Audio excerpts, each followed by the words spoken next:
സംസ്ഥാനത്ത് ഇന്ന് മഴ കനക്കുമെന്ന് തന്നെയാണ് മുന്നറിയിപ്പുള്ളത്. 8 ജില്ലകളിൽ നിലവിൽ യെല്ലോ അലർട്ടാണ് നിലനിൽക്കുന്നത്.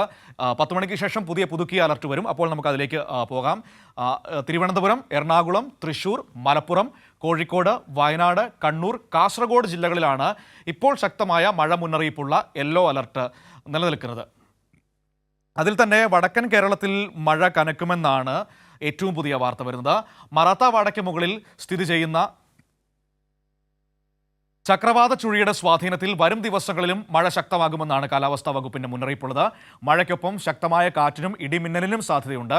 കേരള തീരത്ത്, തെക്കൻ തമിഴ്നാട് തീരത്തും ഉയർന്ന തിരമാലയ്ക്കും കള്ളക്കടൽ പ്രതിഭാസത്തിനും സാധ്യതയുള്ള സാഹചര്യത്തിൽ കേരള, കർണാടക, ലക്ഷദ്വീപ് തീരങ്ങളിൽ മത്സ്യബന്ധനത്തിന് വിലക്കേർപ്പെടുത്തിയിട്ടുണ്ട്. മലയോര മേഖലയിലും ജാഗ്രതാ നിർദ്ദേശം തുടരുകയാണ്. അപ്പോൾ ഈ പറഞ്ഞ ജില്ലകളിലുള്ള ആളുകൾ പ്രത്യേകം ശ്രദ്ധിക്കണം.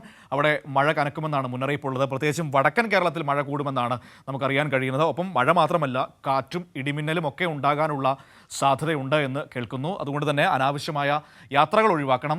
മലയോര മേഖലകളിൽ പ്രത്യേക ജാഗ്രതാ നിർദ്ദേശമുണ്ട്. തീരദേശ മേഖലകളിൽ മത്സ്യബന്ധനത്തിനടക്കം വിലക്കുണ്ട്. കള്ളക്കടൽ പ്രതിഭാസമൊക്കെ ഉള്ളതുകൊണ്ട് തന്നെ ബീച്ചുകളിലേക്കൊന്നും ആരും ഈ സമയത്ത് പോകാൻ നിൽക്കരുത്.